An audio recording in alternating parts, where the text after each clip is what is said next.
a lot of people, they advise authors to read in the area that they write in, but I get more inspiration just reading around different genres and kind of pulling them together.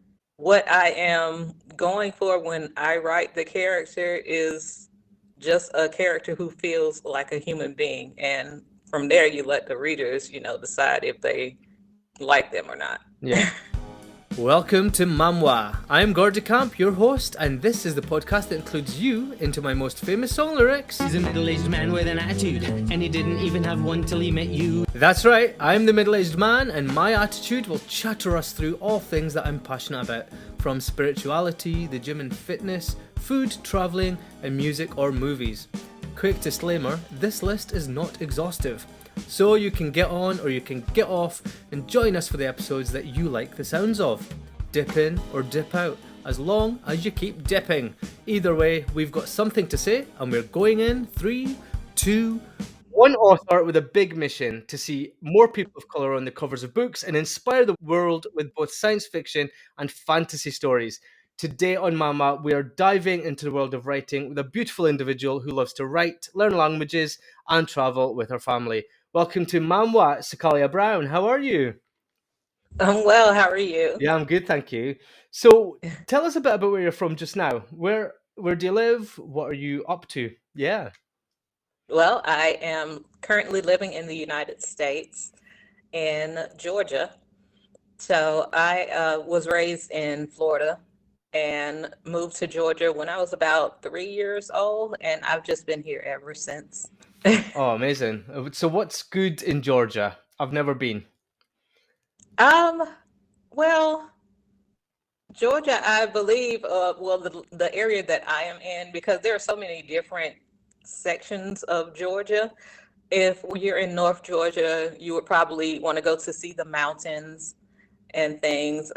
If you're in Southern Georgia, they're kind of known for their fresh fruits because there are like so many farms down there. Okay. I'm in Central Georgia around Atlanta, which is pretty much known for, I guess, the nightlife. Maybe there are a lot of clubs and restaurants and things. It's more for, I guess, the movers and shakers. Okay. You'll have to enlighten me then. So, what size of a state is Georgia? It's not. Um, it's a fair size compared to the other states in the U.S. It's, I'd say, right in the middle.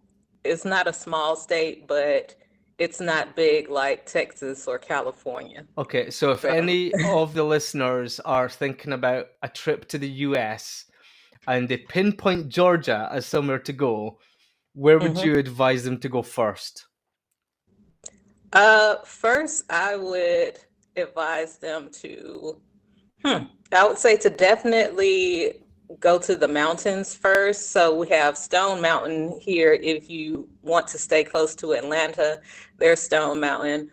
But if you go a little further up, like North Georgia, then you're sort of running into the Appalachian Mountains, Okay, which are very nice any time of the year, but they're especially nice around this time of year because you're going to see some snow.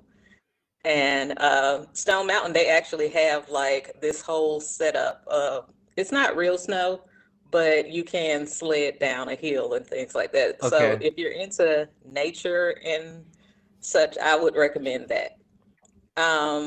If you are more of a person who likes to, like a foodie or something, I would say probably stay closer to Atlanta area. There's so many different restaurants here that you can just try around, and we have a little bit of everything here.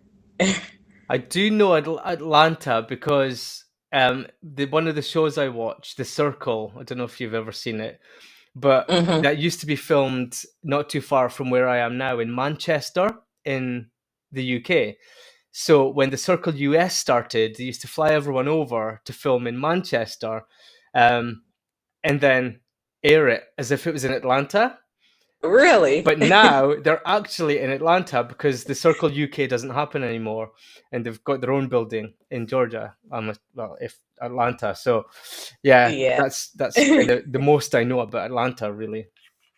So Yeah, yeah, if they're trying to become like the new film place. There are a lot of movie studios here. okay, Yeah. brilliant. Have you They been? filmed some of the Marvel movies here. Okay, excellent. Yeah.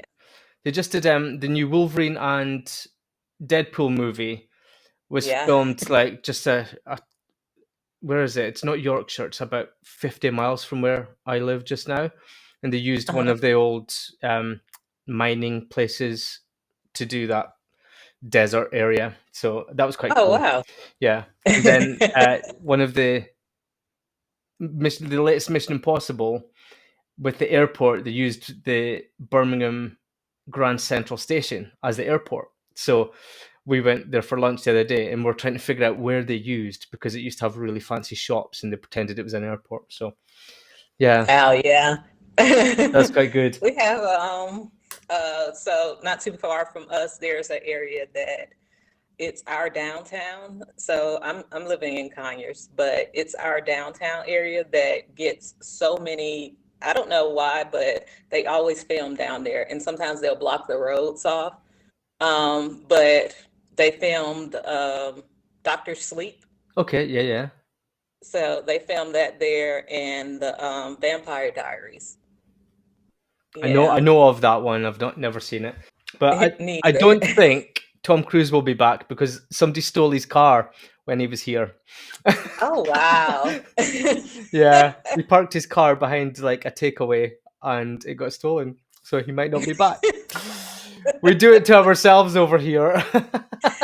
Oh, I mean, hey, if things happen. Yeah. So, based on where you are, then what would be your top places to eat out? For me, I am not really for the ritzy restaurants. So for me, I love Waffle House. Okay. I don't think I've ever seen one over here, but I've seen it on movies. Oh, they don't have those in the UK, Waffle, the but Waffle there's Houses. Waffle Houses, but there isn't the Waffle House, the brand. The brand, is that what it's called? I believe so. Yeah. Yeah, so I've Okay. not seen one. There might be somewhere. I've just never seen it. Uh, But I would recommend, I guess, Waffle House to someone who's coming here, like because I imagine they're coming for an experience, and Waffle Houses are a dime a dozen. okay. But if they are coming here, I would recommend some of my favorite places to be have been the Gullah Kitchen or Virgil's Gullah Kitchen is really good. They sell a mixture of different soul foods with a Caribbean twist to it. Okay. Um, and there is a Ethiopian restaurant that I love to go to, and man, of course, it is the name has completely escaped me at this point. Oh, that's fine. So, as well as eating out then or doing things, you like to go traveling with your husband and kids. So, have you been anywhere nice recently? We went to Colorado for a Christmas last year. We are planning on doing like another place this year, but Colorado was very nice. We went, me and my husband, we took our two boys there. My son, he wanted to have snow on Christmas, Okay. and in Always Georgia, nice it to does, have. yeah. So it does snow in Georgia, but it usually snows around January or February. So this time around, we had to go someplace else to get the snow on Christmas. Yeah. But Colorado was really nice. We went to, I'm trying to think of the mountain that we went to, but it was in Colorado Springs. Okay. And we went, you get to drive up the mountain. So the top part, the very top part of the mountain, we couldn't get all the way up there because there had been a blizzard and the roads were, still blocked, but they did let us up to like the first 15 feet. So we got to drive around there. There's like a little gift shop halfway there that you can stop at and take pictures because it's like nestled in the peak of the mountain. So it's really nice. My kids really enjoyed Oh, it. brilliant. They would have loved it here then if they want snow, because we've literally just had 2 weeks of snow and ice. Oh, wow. And it's not even Christmas yet. So we'll be lucky if we keep it, but it's gone now. So Wow. we've probably missed it. Have you got anywhere nice that you're going soon? Or anywhere on your to-see list? I have so many places on my to-see list. Definitely with me and my husband, we haven't traveled abroad with the kids yet, but we did like our honeymoon was in Fiji, and I love that. Just it was a hassle getting through, the international play area of our airport. So our airport here, Hartsfield Jackson, is the the biggest international airport in the U.S. Okay, So it's a hassle getting through there. I can imagine. Specifically getting through TSA, the security checks that they have now.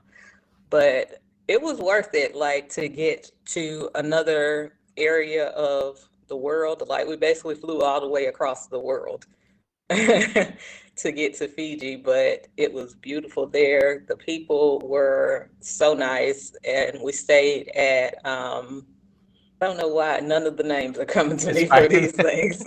I wouldn't know them anyway. But But how long was the flight?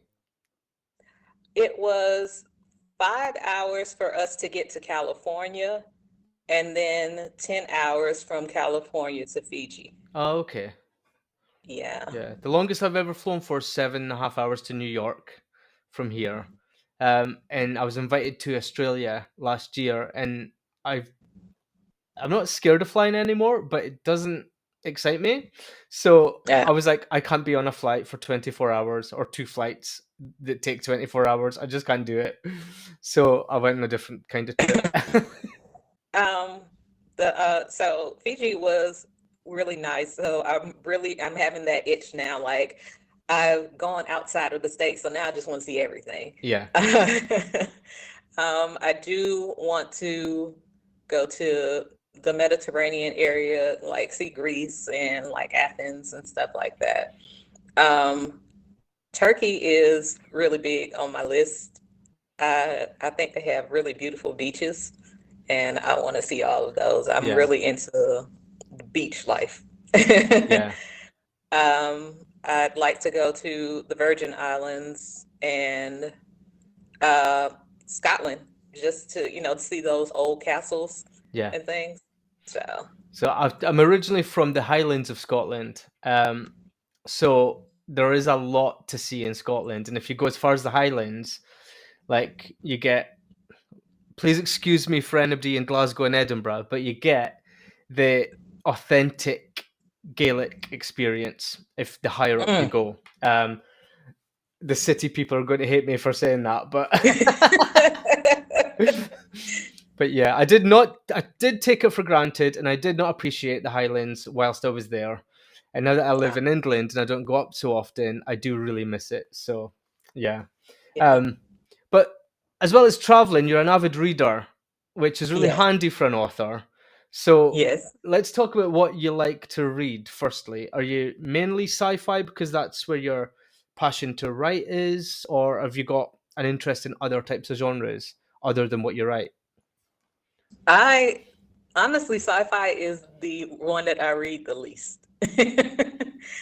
And I know like a lot of people, they advise authors to read in the area that they write in, but I get more inspiration just reading around different genres and kind of pulling them together in my books. So I read a lot of mystery, um, and romance and fantasy. I love fantasy, so most of my books come from there. But just like pulling different parts like the magic systems from fantasy books or the romance from a romance book, or just how to craft a really good mystery that people don't automatically guess from, Mm-hmm. say, a mystery book. And from there, I kind of put them together with my really just love of sci-fi in general. But that's how they come together. Yeah. So where did your initial love for sci-fi come from? Because I love sci-fi on film and television. Love it. I've never read an actual sci-fi book. I'm more about reading thrillers and like crime stuff. So where did Mhm. yours start? I am exactly the same way. I love sci-fi movies. Yeah. I don't prefer reading sci-fi that much, especially not hard sci-fi, where it really just gets into the nitty-gritty science of it. Then it feels like I'm reading a textbook. But the movies, I really got into those. As a kid, I would watch, of course, like the Magic School Bus. Okay. As a kid, that was my first intro into science mixing with fantasy or fiction. So I really enjoyed those. As I got older, I started to watch there was this kind of barrage of science fiction movies in the 90s. So we had like stuff like Armageddon Yeah. and like movies like that. And it just made space just seem terrifying, but also full of action. So I'm pretty sure they played up like what all astronauts have to do up in space, but I loved it. I had recently, there's a series that just recently came over here, but I think it started in the UK, Black Mirror. Yeah. Love Black Mirror. Yeah, I do too. I am so obsessed with it. But their episode from the latest season where they had the astronauts who were sent for an extensive amount of time to live out in space to do some sort of project. And they had like robotic versions of themselves on the earth so that their family would still get I guess, the experience of being with them. Yeah. But the whole series, I guess, was science fiction in a way. It was just that episode felt more specific to the genre. Yeah. Yeah. There's so many sci-fi. I'm going to say films mainly for me that I don't know if I could read them in a book, but I could just get lost in watching it over and over again. Um, Right. and I think for me, kids sci-fi TV is what got me into the movies as well. I just can't get enough of it, really. So when you're writing sci-fi, like you mentioned romance, you mentioned mystery, how many genres do you fit into your writing at the same time? Do you kind of just amalgamate them all with sci-fi at the forefront? Yes. Okay. So it was a bit of like confusing at first because this was my first book that I had ever written or published. So learning all of that, when I got to the category of how to list my book, I was just like, well, how do I list this? Because I do have a bit of everything. There's murder mystery in my book, there's romance, there's magic systems, which puts it in the fantasy category. Um, but it is very much science fiction in that we are talking about people from two different planets coming to meet each other or traveling through space to a new planet. So I was like, maybe, this is science fiction, but honestly, it could go for any of those categories.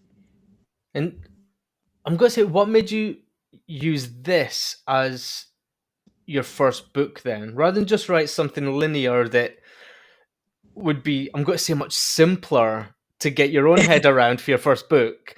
What pulled you towards putting all of that together? I honestly, I just started writing one day. I found like I had a dream, how these usually start, Yeah, right? yeah, I had a dream, so I thought when I woke up, I just wrote it down. It's just a simple, basic plot for it.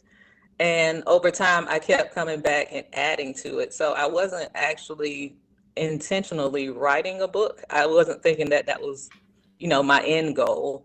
But once I did get probably like 5 chapters in, then I was like, okay, well, I committed to it then and went back, make sure I plotted everything out. And it was for me at that point, it was like, okay, I've started this. I have to finish this. yeah. So you kind of told yourself the story before deciding it was a book, essentially. Yeah, that Yes. makes so much sense. What would you say then is the key to writing relatable stories and relatable characters in something so intricate as using all those kind of genres? How do you keep it relatable? Um, for the characters, I find that they feel more real if you focus more on the dialogue rather than exposition. So I don't want to tell my readers, well, there's so and so. He's a very funny guy. I want to, for him to tell jokes to make the readers laugh and for them to form their opinion Yeah. on if he's a funny guy or not. So yeah, I rely heavily on dialogue to tell my story of my characters at least. And is there saying that then, is there a risk that somebody reading it might think that a character is the furthest from funny and he's just this really obnoxious, serious, tells stupid jokes on purpose type of character, whereas somebody else reading might find this guy as like a complete clown type of character? Yes. Yeah, that's so Yes. interesting. That is definitely what I'm going for Okay. because that to me that adds a level of realism. Like Yeah. for your experience is going to be different from mine. You may like somebody and I may think that they're, terrible, they're obnoxious or whatnot. So what I am going for when I write the character is just a character who feels like a human being. And from there, you let the readers, decide if they like them or not. Yeah. So I'm assuming then you've got your own perceptions because you're writing this character. You see this character as one type of person, and you might think he's a complete joke and a half and find him hilarious.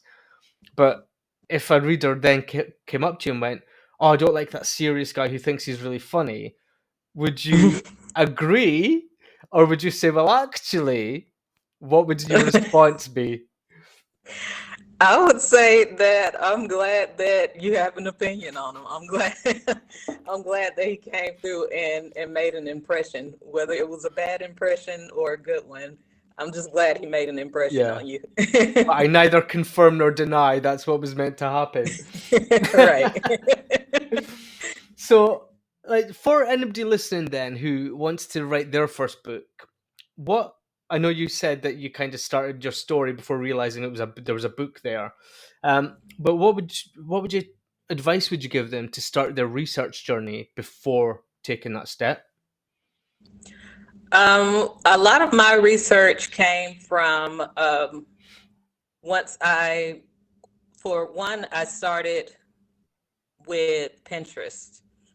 And as a reader, honestly, I have this thing where if I start reading a book, I'll look through Pinterest just to find like a picture, a character inspiration that looks somewhat like what the author is describing. Yeah. And it paints a better picture in my head. So that's what I did when I started writing. I went through, found some character inspiration, some scene inspiration, and I put those characters in my head. I put them in this scene and just thought about what they would do in this situation and how can I, throw some sort of roadblock in the way in order to, push them towards doing more, like creating the action. So creating a conflict for them. But I started with Pinterest for my character inspiration. And from there, I looked at some YouTube videos of weird science, which I like anyway, just watching those shows of the strange things that happen in our universe and on Earth. Yeah. So I watched some strange science videos from there to also just get my mind running of different science fiction plots that I could use. And I wrote all of that down. Like I kept my phone handy, just writing little notes here and there.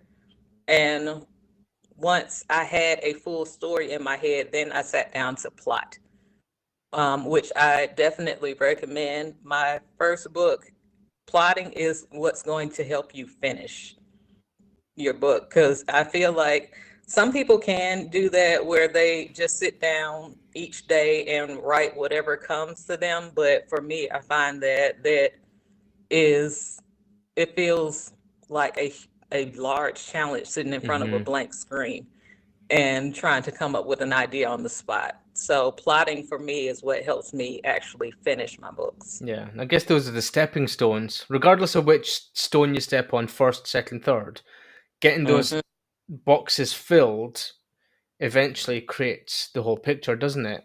So, Yes. do you ever storyboard the way you might if you were writing a visual script? Or do you... Yes, I use an app that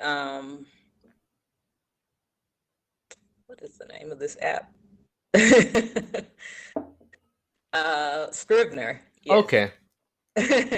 So I use Scrivener to do my storyboarding, and I'm very detailed with it. So all of those features that they have where you can put tags on the different notes of if this is an action scene or if this is the basis of exposition or character development.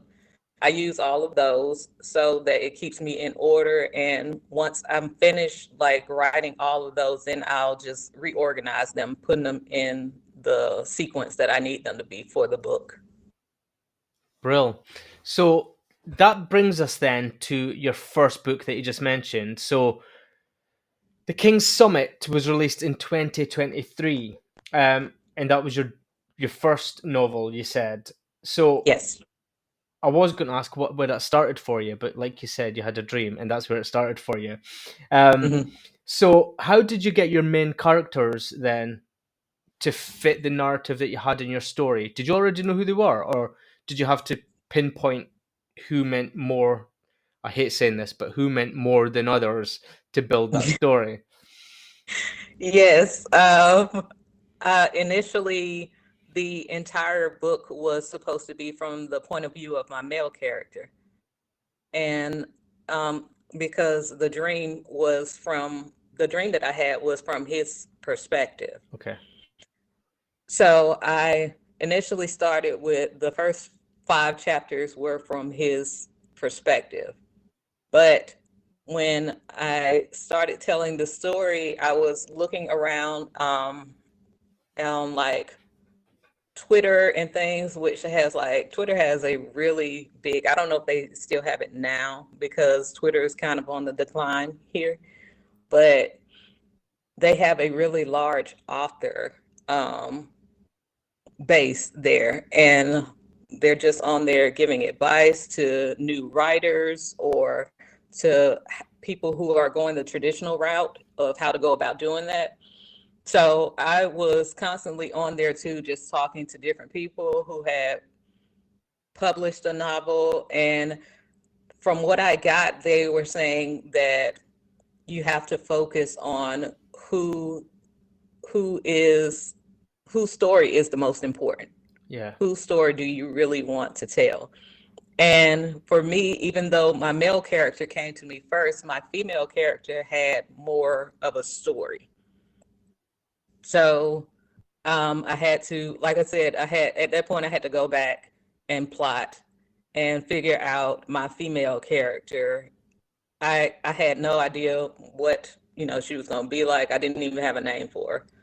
So that's when I really had to do some research and find some inspiration and things to build my female character. And it's the book then is part of your Orej Zans series, isn't it? Yes. So you've got the King's Summit, which is your first book, and then Pink Moon, which is your second. So what's the story arc between both books then? The King's Summit is with Jaya and Quael's story, and Pink Moon is a prequel. Okay. To that. So the events of Pink Moon happened, I would say maybe 10 to 15 years before the King's Summit. So this, and which is why it was a novella. I just wanted to give a little bit of extra context to people who were wondering about the characters from the King's Summit. I felt like some of them stood out. I'm trying not to give too much of the plot away, but the characters that stood out who set the scene for the events that happened in the King's Summit. I wanted the readers to have their story of how they came to be in power and the things that they did and had to overcome to get to the place that they were in the King's Summit. So we've got 2 different planets. There's romance in there. What can you tell us about the story of your main characters without giving anything away? Yeah. So the story is about Jaya Nadia. She is from Enistar, which is on a neighboring planet, which I didn't actually name the planet, but she's from a town on that planet of Enistar. And they are, I would say, primitive civilization. So they are nowhere near as technologically advanced as the people on the other planet of Oku. They're also warriors. They're a warrior tribe, and they are very sustained in their in their civilization. So anyone who wants to come and live with them, they have to, for one, they have to prove that they have some sort of value to the village. So they do that by challenging one of the soldiers of Enistar. If they win in this battle, then they become a soldier. If they don't, they become a servant. I use servant because I'm not sure of like the statistics around the other word. Yeah. But yeah, so Jaya, she is a soldier here, and her grandfather is the ruler of Enistar. He is a descendant ruler. So they call him boss, which is sort of like chief, is their word for that. And her mother is a servant. So Jaya is kind of just roughing it in life. Her life is mostly revolved around her mother and taking care of her, making sure that the life of being a servant does not, end up killing her. And Jaya and her grandfather used to be very close, but they completely fell out after her father was killed.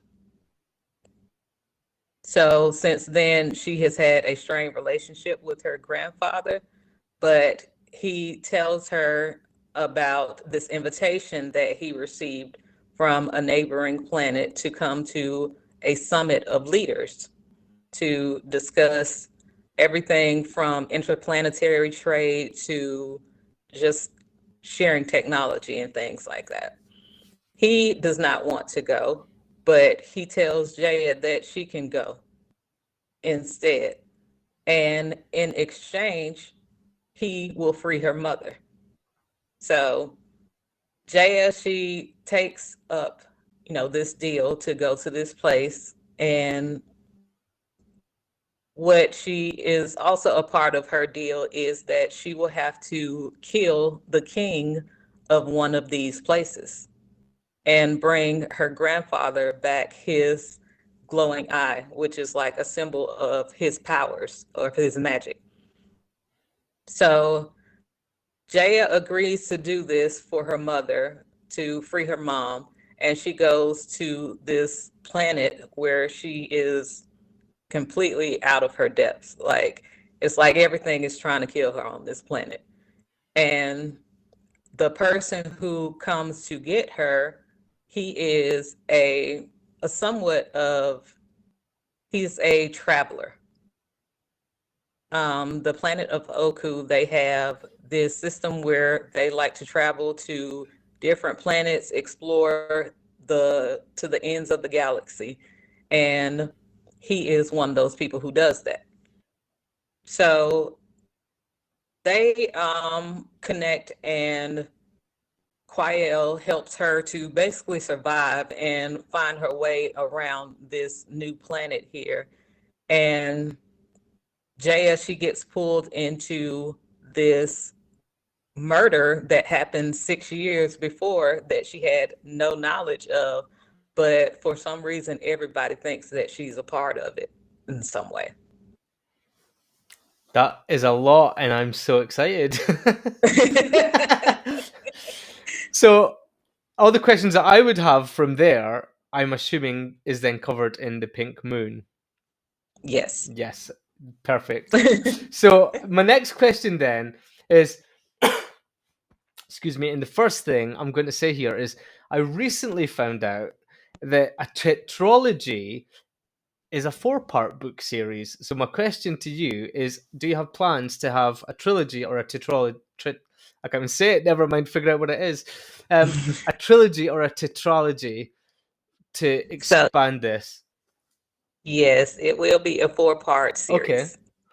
I don't know what made me ask that. So it's intense. I know a lot of people are wondering about that. So the first two, even though Pink Moon is a novella, it is still considered like book 2 of the series. I'm currently writing book 3, and there will be one more to cap off the series. Brilliant. So then, as part of this, you had mentioned that you want to see more people of color in books and on book covers. So you obviously felt that, or you noticed a lack of representation to make that part of this journey. Did you mainly notice that in the stories you were reading, or did this become apparent as you started writing your story? It was both of those. Okay. I've always felt the sense of, the lack of representation. There are characters of color in fantasy and science fiction, but they're usually secondary. They aren't the main characters that often. That's starting to change. Like, so if you were in the United States in, what year was that? Maybe 2018, when the first Black Panther came out, the first Black Panther movie. Yeah. Like, the response to that was immense, and it just showed how much we want to, see ourselves in these characters, in these main roles. We want to know their stories, not just, have them relegated to a side character, which you know a little bit about. Yeah. So yeah, for that, I was one of those people where I took my sons to see Black Panther. I had it at where their school, they went and saw it with them. It was a huge thing that just showed to me that, there's a need for more representation in these. But once I did start writing my book, and like I said, on Twitter, just talking to different authors, I definitely got the information that Black people or people of color on covers do not sell as much Okay. as I would say like the majority on covers. So that was something that I made a point to, actually put my characters on the cover, well, for the King Summit. And for the other books in the series, there will be a character on the cover.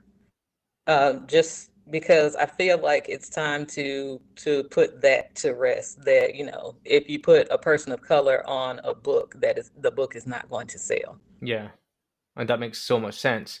But then, for me, that probes the question then, do you think that authors of color are not usually writing from their own perspectives or from their own cultures then? Because it might not sell as much. Definitely. Yeah. I have heard that from other authors, and like I'm friends, like my critique partners, just other authors who are in my circle and who help out with throwing around ideas. Some of them they mainly write with white characters or with characters that are of a different ethnicity than them, because that sells more. And while I do understand that, and I understand why they chose to do that, it's not something that I want to do for myself. So, with that in mind, then, like, I always feel like when it comes to minorities, right? So, and this is one of my sticking points with minorities is whether it's race, disability, sexuality, or any other identity. Like, as a minority, when we're in a minority, there's less of us as we filter it down. So, because there's less of us, we need to work harder to get the representation we want to see. So, that, I mean, you don't need to answer this, but for me, I think it's upsetting when people choose corporate business or just business over taking a stand for their own minority or for their representation or awareness, regardless of what pocket we're in. Mhm. So, what would you like to see more of to make that happen for people of color when it comes to writing? Um, I would like to see more readers of so the new readers, or just the people who are normally who probably wouldn't take a chance on a book with a minority on the front. I would like to see more readers so that we change it with the dollars, basically. Mm-hmm.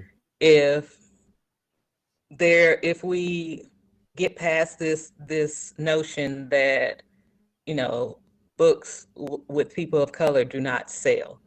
If we show that, yes, we want to read these books here, then that changes how, like, from traditional publishing to writers to all of that changes then. So maybe then the writers would feel more comfortable with writing from their experiences. And honestly, I want to say, for me, I feel like it would be more authentic as well. The characters would feel more realistic if you are writing from your own experience. So it creates a better reading experience for the readers as well. So it all comes full circle. Yeah.